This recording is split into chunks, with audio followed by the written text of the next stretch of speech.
दोस्तों आज की हमारी इस वीडियो में हम लोग ये सीखेंगे कि इलेक्ट्रिकल वायर में जो बर्ड बैठती हैं इन्हें इलेक्ट्रिकल शॉक क्यों नहीं लगता है, और अगर इस वायर पर मैं या आप या कोई भी बैठ जाए तो हमें इलेक्ट्रिकल शॉक लगेगा या फिर नहीं लगेगा।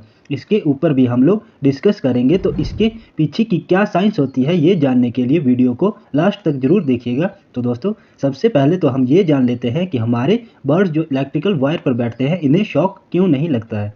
इसके पीछे का रीज़न क्या है? तो दोस्तों हमारे इलेक्ट्रिकल में करंट को फ्लो कराने के लिए सबसे छोटा रास्ता या जिसे हम क्लोज लूप थ्योरी कहते हैं, तो इसी की वजह से बर्ड्स को करंट नहीं लगता है। तो ये क्लोज लूप थ्योरी क्या है इसको हम आसान भाषा में समझते हैं, क्योंकि दोस्तों अगर क्लोज लूप नहीं होगा तो इलेक्ट्रिकल करंट फ्लो नहीं होगा। तो दोस्तों हमारे जो ट्रांसमिशन और डिस्ट्रीब्यूशन लाइन के जो वायर होते हैं आपने देखे होंगे जो एल्युमिनियम के बने होते हैं, इस वायर को हम ACSR वायर भी बोलते हैं। आपने देखा होगा कि इस वायर में इंसुलेशन नहीं चढ़ा होता है, इसको non insulated transmission line wire भी बोला जाता है। तो दोस्तों जब भी कोई चिड़िया या पंछी जब भी इस वायर पर बैठता है तो हो सकता है वो फेज वायर के ऊपर बैठे हो, पर आपको पता है कि इलेक्ट्रिकल सर्किट कंप्लीट कराने के लिए फेज और न्यूट्रल का होना बहुत ही ज़रूरी है। तो मान के चलो कि हमारी जो चिड़िया है वो सिर्फ फेज वायर पर बैठी है, तो इसकी वजह से इसे इलेक्ट्रिकल शॉक नहीं लगता। इसको हम सर्किट के थ्रू समझते हैं, जैसा कि हमारे इस सर्किट के अंदर करंट फ्लो हो रहा है। तो मान लीजिए ये हमारी ट्रांसमिशन लाइन है, तो जब भी कोई पंछी इस पे आके बैठता है तो वो हो सकता है खाली फेज वायर के ऊपर बैठा हो। तो दोस्तों अगर हम हमारे लैंप को सिर्फ फेज देंगे, न्यूट्रल नहीं देंगे, तो क्या हमारा लैंप जलेगा?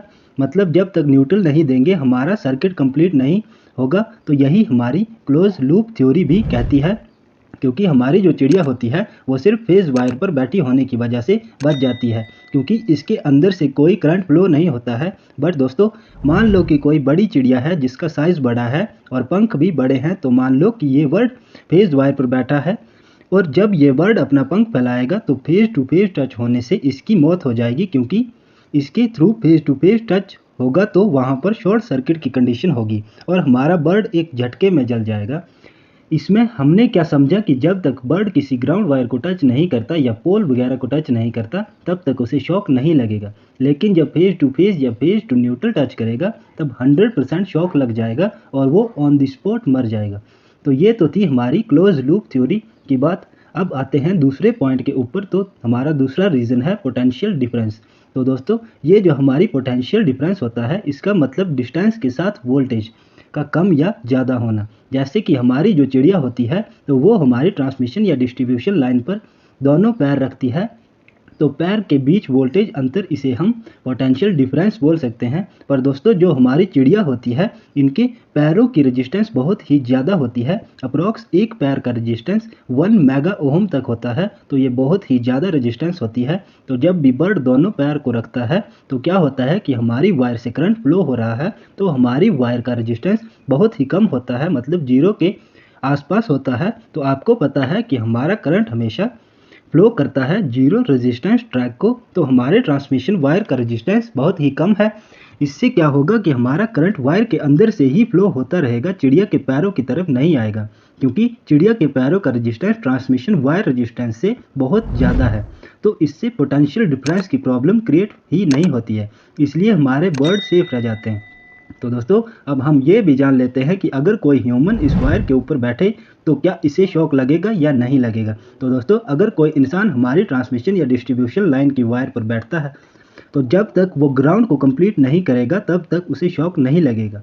तो दोस्तों आपने देखा ही है कि रेलवे मेंटेनेंस में भी कभी कभी चलती लाइन पर हमारे टेक्नीशियन काम करते हैं और उनको शॉक भी नहीं लगता है। तो आपको बता दूं कि रेलवे की ओवर हेडलाइन की वायर 25,000 वोल्ट की होती है। तो दोस्तों अगर आप फेज वायर को टच करते हैं पूरी तरह से आप उसके ऊपर हो तो आपको शॉक नहीं लगेगा, लेकिन दोस्तों अगर आप किसी भी दूसरी वायर के साथ टच होंगे या हमारी ग्राउंड के साथ ज़रा सा भी टच होगा तो फिर आपकी मौत पक्का है। तो दोस्तों सभी इलेक्ट्रिकल टेक्नीशियन के लिए हमेशा चलती लाइन पर रबड़ के हैंड ग्लव्स जरूर पहने, और अगर आप ओवर हेडलाइन पर काम करने जा रहे हैं तो हेलमेट भी जरूर पहन लें। कई बार क्या होता है कि हम ओवर हेडलाइन पर काम कर रहे होते हैं और गलती से भी हमारे सर का एक बाल भी दूसरी वायर से टच हो गया, तो क्या होगा, वो वायर आपको अपनी तरफ पूरा खींच लेगी और सर्किट कंप्लीट होने की वजह से कुछ भी हो सकता है। और अगर थोड़ा शॉक लगा तो भी आप इतनी हाइट होने पर अपने आप को संभाल नहीं पाओगे। इसलिए सेफ्टी फर्स्ट और हैंड ग्लव्स, हेलमेट और सेफ्टी बेल्ट भी जरूर से अप्लाई करें।